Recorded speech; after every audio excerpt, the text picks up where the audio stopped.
सुना था कि मेहनत का फल मीठा होता है, तो आज के दिन जैसी मेहनत मैंने शायद ज़िंदगी में कभी की ही नहीं होगी। सुबह से बड़ी फ्रेश होकर बिना नाश्ता किए स्कूल के लिए निकल गई। सोचा था कि स्कूल जाकर लेसन प्लान बना लूंगी और नाश्ता भी कर लूंगी, लेकिन जैसे स्कूल पहुंची तो असेंबली के लिए लाइन लग गई। फिर लेसन प्लान बनाने का तो प्लान ही रह गया और बच्चों को लाइन अप करने में लग गई। इसके बाद तो सांस लेने की फुर्सत ही नहीं दी किसी ने। एक पाँव पर खड़े होकर मैं क्लास पे क्लास लेती रही। फिर भी बॉस को दया नहीं आई। बॉस ने लिखित रूप से एक फरमान जारी कर दिया फिर से कि कल से सभी टीचर्स को टाइम से आधे घंटे पहले आना है, वरना कार्यवाही की जाएगी। मेरे तो ऑलरेडी पसीने छूट रहे थे, एक तो इतनी गर्मी का दिन, ऊपर से बॉस की तबाही।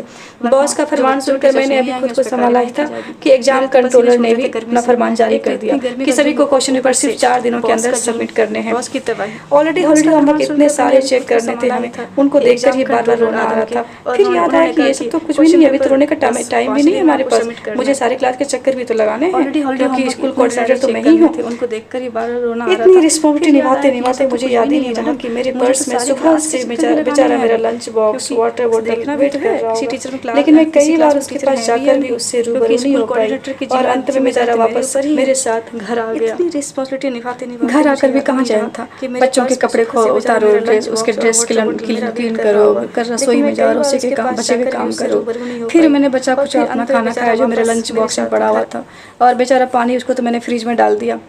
फिर लग गई खाना बनाने के लिए। इसके बाद यूनिफॉर्म चेंज करके अभी मैं पंखे के नीचे आई ही थी रेस्ट करने के लिए कि बस बेटी आ गई कि मेरा होमवर्क मुझे कंप्लीट करवा दो। अब उससे कैसे छुटकारा पाया जाए, क्योंकि थोड़ी तो शांति चाहिए होती है ना स्कूल से आकर। फिर मैंने उससे कहा कि भाई थोड़ा सा खेल लो, फिर मैं आपको होमवर्क कराती हूँ। लेकिन वो कहाँ मानने वाली थी। इतने सारे टॉयज़ मैंने उसको सामने ला के रख दिए, फिर भी वो जिद पे जिद करती रही। लास्ट में उसे फ़ोन देकर चुप कराना पड़ा ताकि मुझे थोड़ी शांति मिल सके। हाँ, मैं जानती हूँ बच्चों को फ़ोन नहीं देना चाहिए, मैं अच्छी तरह समझती हूँ, लेकिन कभी कभी बहुत मजबूरी होती है, थोड़ा समझा करो। फिर होमवर्क खत्म कराने के बाद बारी आई उसको खिलाने की। मैं जानती हूँ उसे कोई खिलाएगा नहीं, सिवाय मेरे हाथ का ही वो खाती है। और दादी माँ तो बस प्रवचन सुनने में ही लगी हैं, उसे तो प्रवचन से सुनने से फुर्सत ही नहीं है। पता नहीं प्रवचन सुनने से क्या ही हो जाता है। मैं आज तक समझ नहीं पाई कि आखिर प्रवचन सुनने से होता क्या है। किसी की थिंकिंग, किसी की मेंटलिटी तो बदलती नहीं है, पता नहीं क्यों ही सुनते रहते हैं लोग।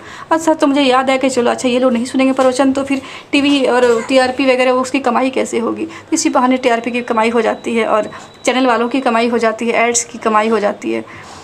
फिर बेटी को खाना खिलाने के बाद फाइनली मैं भी खाना खा सकी, और फिर बर्तन धोने के बाद मैंने पतिदेव को खाना खिलाया। फिर सासू माँ को भी बोल दिया मैंने खाना खाने के लिए, लेकिन उनकी मर्ज़ी ही कहाँ होती है। जब मर्ज़ी होगी तभी वो खाना खाएंगी, और वैसे ही बहू के कहने से तो कभी खाते ही नहीं है। जब तक उनको बेटा न कहे खाने, वो खाएंगी ही नहीं। तो मैंने अपनी फॉर्मेलिटी निभा ली, अपनी जो ड्यूटी थी वो मैंने निभा लिया। बस मैंने खाकर उनको कह दिया कि हाँ आप भी खा लें, मैं जा रही हूँ आराम करने, क्योंकि अब तो मुझसे रहा नहीं जा रहा। मैं इतनी देर में खड़ी रहती हूँ